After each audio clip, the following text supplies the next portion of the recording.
Have you ever heard of something called plantar fasciitis? It's actually pain under your foot. Very, very uncomfortable and very, very painful. And it takes months, if not years, to get rid of. Most women probably know what I'm talking about. Especially when they go out wearing high-heeled shoes for extended periods of time. The next day they have this pain under their feet. That's plantar fasciitis. Now you ask yourself this question: how did I get plantar fasciitis? By no means is there anything feminine about me, and by no means do I ever at any time wear high-heeled shoes. What I do wear is something called Vibram 5 fingers. Let me show you what they are. Barefoot shoes, you see? They've actually got pockets for the toes and very, very thin soles. I am actually a barefoot runner. I run barefoot. I run with my Vibrams, and I have been running with my Vibrams for a good few years. I was actually one of the first people in this country to wear Vibrams back in 2008. The reason why I run with Vibrams is because I believe that barefoot running is a low impact activity. Because when you run barefoot, you actually land on the balls of your feet rather than on your heels. So I believe that will actually reduce the impact on your knees, your hip and your lower back. The problem, however, with barefoot running, which a lot of new barefoot runners come to realize, is that you get a lot of problems with your calves. There's more sort of emphasis on your calf muscles, and some people end up with Achilles tendon, which is also a very painful condition, which takes months, if not years, to heal. So at one point, a few years ago, I stepped up my running a bit, started doing a bit more running, and one day I just noticed that I had pain under a foot.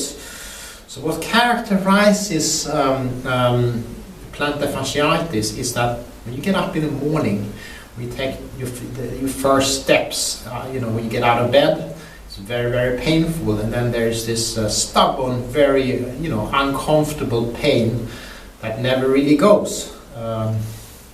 At first I didn't know what it was. I say I'm probably injured, perhaps age is catching up with me.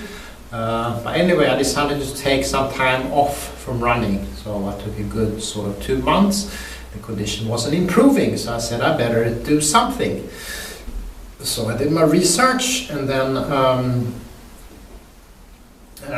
the outcome was that plantar fasciitis is most likely caused by tightness in your calf muscles. So I'm going to show you the stretch that I did at the time.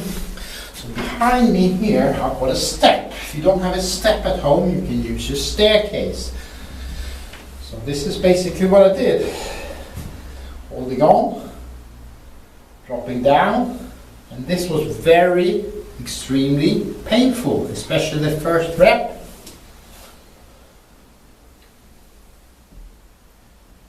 Then after I've done about 5 or 6 reps, the pain actually slowly eased. So when I've done number 9, 10, it was a lot better. And I did another set. So the first day I did 2 sets of this stretch. Second day, first 2 or 3 repetitions were a little bit painful, then the pain went.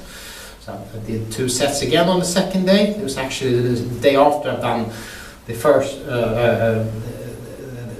day after I'd done it the first time.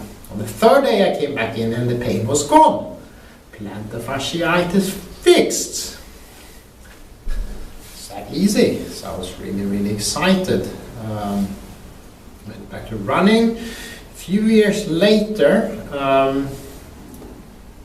I had actually, it was around this time, it was mid-July, I'd signed up for a race which takes place in the end of August. The day after I signed up, I was doing a training session. I was doing 800 meters. I'd set out to do 5 times 800.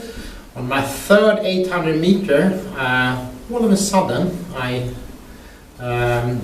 started having real bad pain under my foot.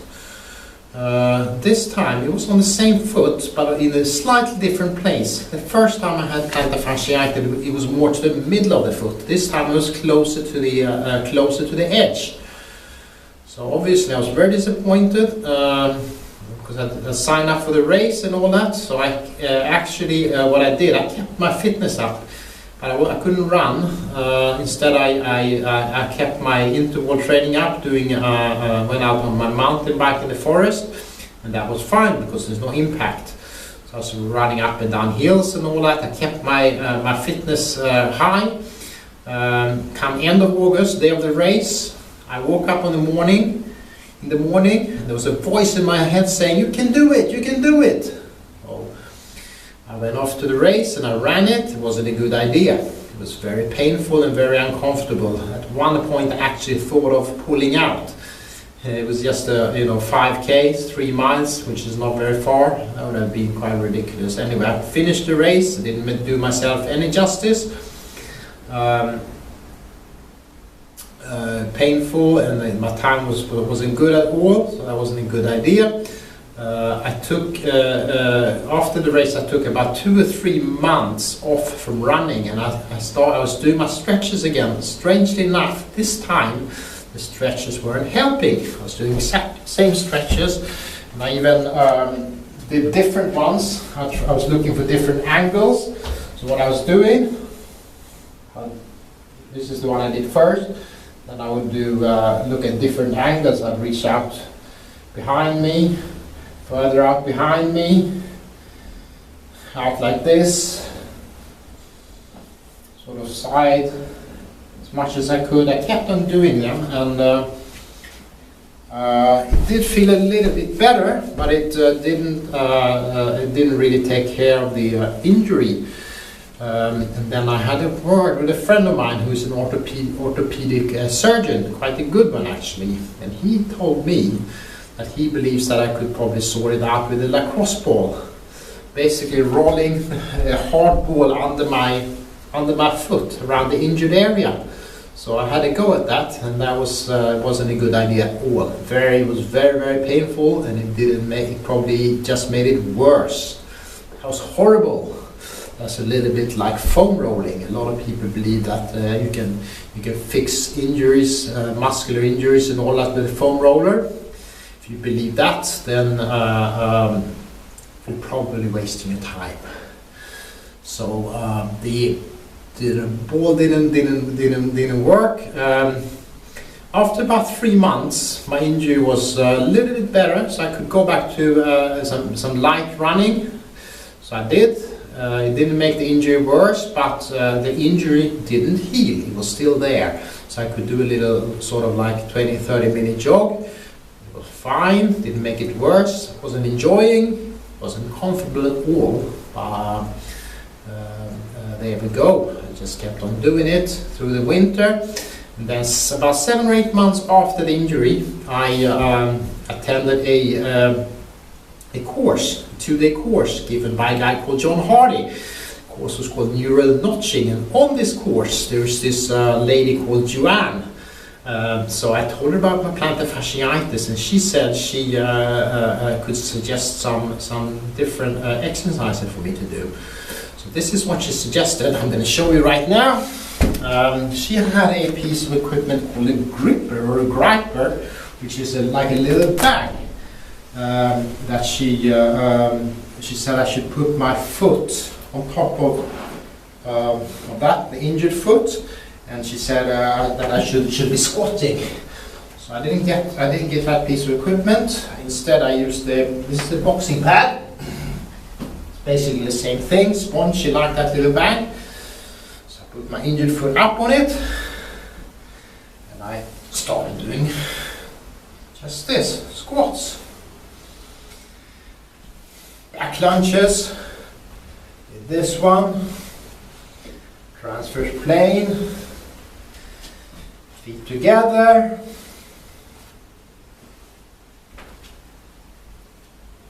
After the first day, didn't notice much difference. Second day, plantar fasciitis gone. Yes, I fixed it. So if you are suffering from plantar